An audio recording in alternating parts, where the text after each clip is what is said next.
we are at a water symposium where we're looking at water as a sacred substance. We're looking at the politics and economics of water, what it is, the contamination of water worldwide, and the issues surrounding it from top to bottom.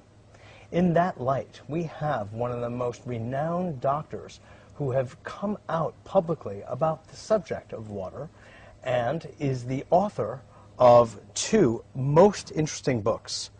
Dr. Batmanghelid is the author of Your Body's Many Cries for Water, and most recently, Water Cures, Drugs Kill, How Water Cured Incurable Diseases. His premise is a startling one, and one that has utterly rocked the medical community. We're very glad to have the doctor on with us today because what he has to tell us can save countries billions and literally trillions of dollars and help to create a much healthier world. Doctor, so nice to have you on with us. Thank you, Mitch. Absolutely. It's now, my pleasure to be on the air with you. Oh, good. I'm very glad. And talk to your audience. Beautiful. Well, they've been waiting to hear from you for a while. Well, because I've made reference to your work before. I hope they sharpen their ears because what I have to say is very important to them. Now, what is the basis of your initial inquiry into this? Well, about 22 years ago, I gave 2 glasses of water to a person who was labeled with a disease called the peptic ulcer disease, and he was under excruciating pain. 2 persons carried him to me, and I had nothing to give him at that moment of the evening. I gave him 2 glasses of water, and the pain diminished, his pain diminished, and within 8 minutes it disappeared. And that is when the world of medicine changed. For you. For everyone. Yeah.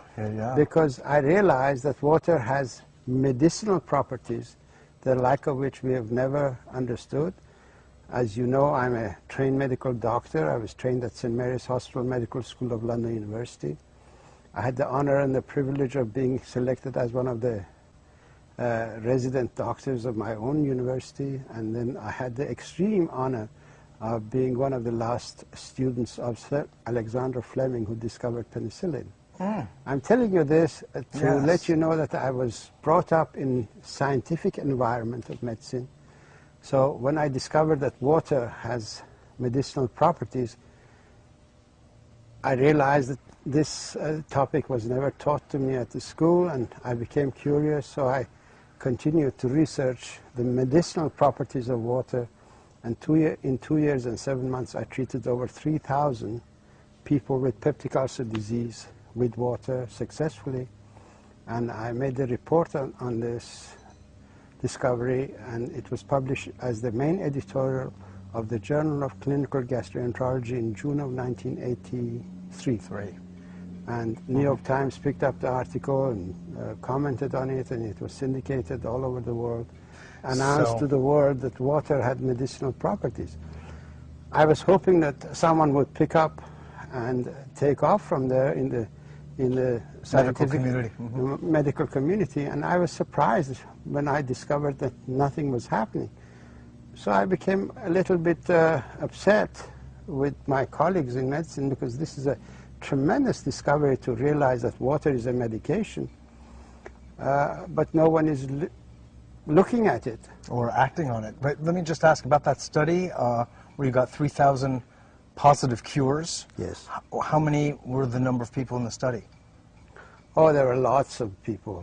3,000 cures was every single one who tried the water got cured.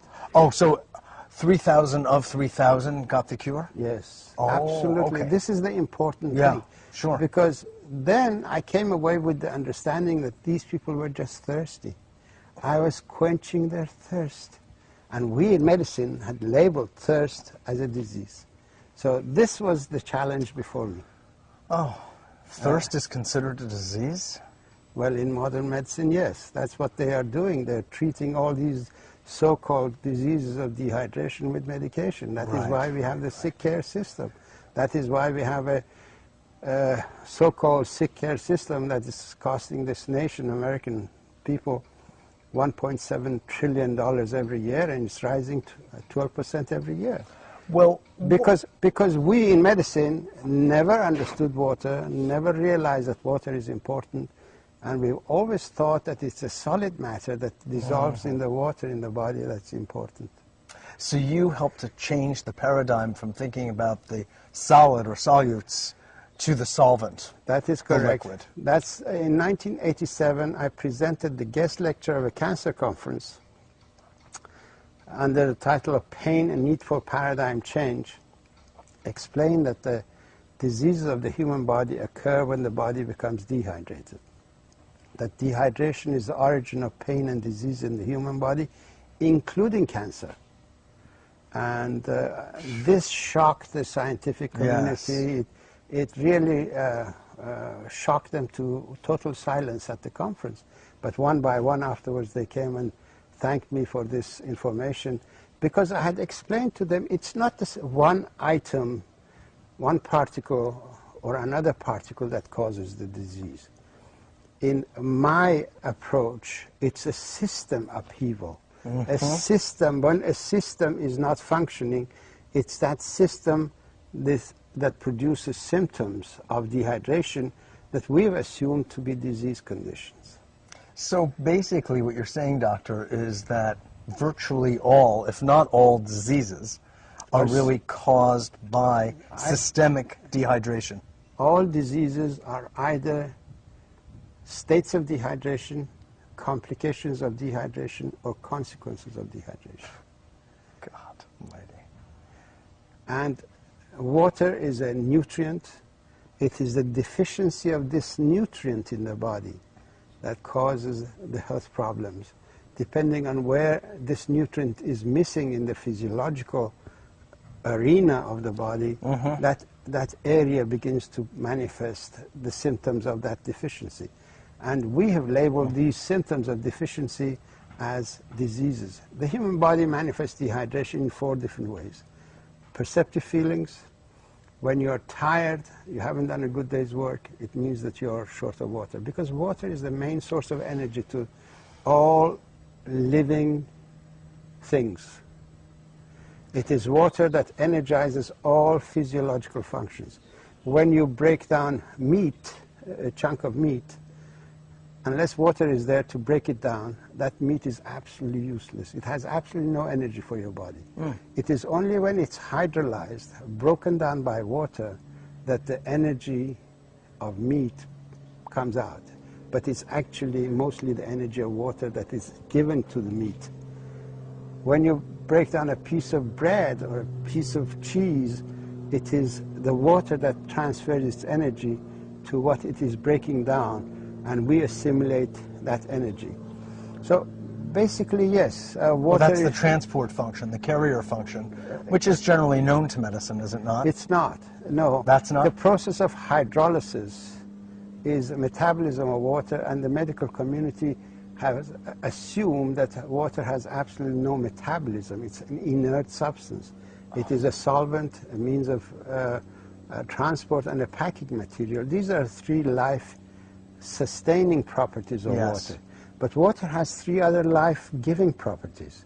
The life-giving properties of water are it produces hydroelectricity where you need electricity, when you need energy. All neurotransmission system depends on energy produced by hydroelectricity at the cell membrane of the nerve tissue. Then you have the process of hydrolysis, which energizes whatever it breaks down. And then you have the adhesive property of water, which assembles everything together. So these are the life-giving properties of water that we in medicine never understood. And this is what I brought out, and I published in my book, Your Body's Many Cries for Water. And now, after 10 years of that book being in down, and then you have the adhesive property of water, which assembles everything together. So these are the life-giving properties of water that we in medicine never understood. And this is what I've brought out, and I published in my book, Your Body's Many Cries for Water. And now, after 10 years of that book being in the public arena, I've decided to blow the horn on the industry and also the AMA and the doctors in mainstream medicine, and explained that actually because of their lack of understanding of water, they've created an environment where the drug industry has taken advantage and has converted our healers' protocol into a killer's protocol. The drugs that are used in medicine, according to Washington Post, which is in my latest book, Water Cures, Drugs Kill, even when used according to the prescription of the doctor, make 2 million people sicker and kill 106,000, which makes this the 4th largest killer in the health field. So when we realize that we doctors prescribe this medication to kill people, which kills people, obviously we are doing it in order to save them, but we don't realize that we've been really had by the pharmaceutical industry. You know, it's funny though, because you say to save people, but the doctors know better than the patients what the series, and it's always a series, of side effects are. And they often involve virtual liver shutdown or almost kidney failure. I mean, it's almost to that point where the toxicity of the drugs is so severe. It makes one really question what the doctors are thinking relative to the life-saving effects of these drugs. Well, Mitchell, unfortunately, we doctors are forced by the people, by the advertising of the pharmaceutical industry that takes the information directly to the public and says to the public, go and ask your doctor if this is good for you. What doctor is there to say, no, it's not good for you, and then be sued afterwards? So basically, drug industry... So the doctor's being put into this compromised position. Yes, doctor is unwittingly being used by the pharmaceutical industry. As a salesman. As a salesman. Literally, yes. Sophisticated salesman. Now, when it comes to cancer, since you brought that up and you gave that talk in Greece, I believe it was, to the conference there, could you just explain to the audience a bit how water could be a curative for cancer? Actually, I have got a video of dehydration and cancer. This is a half-hour tape of my lecture at Cancer Control Society conference year 2002, that's last year, where I explained how dehydration sets up the physiology, the internal physiology of the body in such a way that some cells become autonomous and they begin to grow in a cancerous way. It's very simple. When you're dehydrated, your immune system is shut down completely, because histamine, which is a neurotransmitter in charge of water regulation and drought management programs of the body, has also a responsibility in monitoring the immune system. So when it gets engaged in the water regulation so that dehydration doesn't flare up the immune system unnecessarily, it automatically inhibits that aspect of its own work. So immune system is shut down, interferon production is shut down, interleukin-2 production is shut down.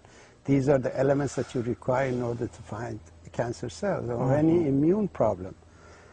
So dehydration is directly responsible. Then in dehydration, we lose some of our essential amino acids, tryptophan, tyrosine, and so on, because they're used as antioxidants. When you don't have enough water to secrete the toxic waste out of your body, then some other thing has to neutralize the acidity or toxic effect of the toxic waste.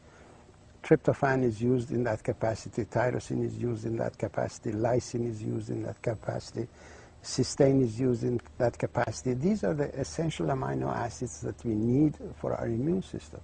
So that aspect of the immune system is shut down too. Tryptophan in itself, with lysine, tryptophan, lysine, monitors incorrect transcription of genetic material and cuts the wrong transcription and corrects it. When tryptophan is not there, wrong transcriptions are not corrected. So you get cancerous transcription going through. And in dehydration, we lose the receptor system around the cells. As you know, each cell is in a water environment in the same way as we Sure. have satellite dishes to bring information to people. The cells of the body have their own satellite dishes for watery environment. They receive the information and they process that information. Now, in dehydration, this satellite system is shut down. All the receptors go into the cell, and the cell has no means of connection to the outside. So it doesn't recognize there is a cell next to it. So it begins to grow and expand and expand. So it breaks boundaries, and that's why cancer becomes a lumpy thing, because its receptor system of the cells have gone. I see. There is a lot of... How about, though, then in rehydration? If they come back. They come back. And a lot of people have actually been... And then the tumor and the cancer cells will actually reduce and, and dissolve? There are quite a number of testimonials in the book Water Cures, Drugs Kill of people whose cancers have disappeared. Lymphoma has disappeared, cancer of prostate has disappeared, and so on. Pancreatic cancer? They all go, but the ones that are in the book... It's a question of when. They all go, because we need to study water as a anti-cancer medication. Once we do that, for each different discipline, we need to have a protocol for that. Sure. But personal observations of people is that their cancers have reduced. Now, you brought your findings to the AMA, to the FDA, to NIH. Yes. And they ridiculed it. Obviously, what I propose... It drove them to drink. What I propose is not a money-making situation. So the sick care system survives and thrives on people staying sick. If they cure people who are sick, then there is no reason for their existence. So they realize this outcome, and naturally they try to push this information out of the way. But as philosophers of science have said, Thomas Kuhn, when such a situation, conflict arises, then you have to go to the public and let the public be judged. Yes. And that's what I have done. These books are in order to arouse the public and inform the public that this is an issue before them, and they should force the government, the NIH, the FDA to look at water as a medication, begin to study it, and stop being subservient to the pharmaceutical industry that enjoys killing people in order to make money. You use the word in your new book, terrorism, kind of a gradual terrorism. Well, could you explain that further? Well, I think the pharmaceutical industry is terrorizing people with their advertising campaign and creating fear in them, forcing them to go to their doctors and ask for medication that the pharmaceutical industry wants them to have. And naturally, these medications have got side effects, and as you know, it kills. So what they're doing is a terroristic act. Well, and terrorism is not only when you explode a building. Any act that is based on fraud so deep that kills people, that constitutes a form of terrorism. Any act that is based on fraud so deep that kills people, that constitutes a form of terrorism. Well, you can go to the pharmaceutical industry, whose entire basis, I mean, this is what it sounds like you're saying, it's just not their advertising, but it's their very definition of existence, their very premise is in that sense, a homicidal act. If compared to water treatment, which you're saying is all people need, then to take any kind of medication is taxing the body instead of giving something to the body. Mitchell, people need water, and they need the right nutrients, and they need a right understanding of the limitations of their body. If they behave within those lifestyle premise that the body is designed. If they buy a Cadillac, the Cadillac tells them, put this gas in the car, you can't take it here, you can't take it there, bring it back for repair, service. If they go out of that constraint, naturally the car will break down. Sure. Nature has told us you need water for your everyday function, because we lose about 2.5 quarts of water a day, every day of our body. We lose a quart of water in breathing. Every time you breathe out, a lot of water leaves your body. You lose about a quart and a half in urine formation because you need to get rid of the toxic waste. You lose some through perspiration, not sweating, perspiration. So just the breathing of the skin. Basically, you lose about 4 quarts of water a day. 2 quarts you get out of the food that you eat. But other 2 quarts, 2.5 quarts, depending on the weather and so on, you need to replace that every day. If you shortchange the body with the water that it needs, and you give it beverages that further dehydrate the body, caffeinated beverages dehydrate the body, alcoholic beverages dehydrate the body. There is a certain amount of validity in taking fruit juices and vegetable juices, but you can't replace the entire water needs of the body with these juices. So basically you need water in order to survive. You need the minerals. The essential minerals are calcium, magnesium, potassium, selenium, zinc. These are the intracellular minerals. If you give the body this mineral or eat a diet that contains these minerals, you also need salt. For every quart of water, you need a quarter teaspoon of salt, because there are 2 oceans of water in the body. 1 ocean of water is inside the cells. The water that you drink goes into the ocean inside, and the salt that you take keeps some of that water in the ocean outside of the cells. These 2 oceans have to be in balance in the same way as Atlantic and the Pacific have to be in balance. Once you take the water, you take salt, you take these minerals, no disease will have a chance to appear. Then you need the right diet for repair mechanisms and for raw materials, for neurotransmitter formation, for creation of proteins and so on. Basically, if you behave like this, the body is capable of living into 150, maybe even 200 years in the right environment. Sure, sure. Not 60 years, not 50 years. That's way too short. Early death. So your main prescriptions then, doctor, are water, at least a couple of quarts of water a day. Yes. And for each quart, a quarter teaspoon of salt. Minimum amount, yes. Because for the mineral content. Yes. And salt should be basically a sea salt of unrefined salt. But unfortunately, unrefined salt doesn't contain enough iodine. So people who are taking sea salt also need to supplement with a little bit of iodine. They can get it from kelp, or they can get it from these multivitamins, 1-a-day vitamins that everyone should take. Right, I see. And with these very simple, very inexpensive items, a person can maintain the health and live a very great long life. Yes, absolutely. If we teach this to the school children, we can save them from a whole lot of problems. Obesity? Obesity is a complication of dehydration. We can save children from complications of dehydration. Their education ability will improve. Their tendency to addiction will disappear, because addiction is another way of showing that the body was short of water and we substituted. Oh, yes. When you drink water, you secrete endorphin in your body. Endorphin is the natural opiate of the body. When you don't drink water and you're hooked to that opiate, then you go and take the drugs that stimulate the opiate sensors. Okay? Yes. Water will help people get off the drugs.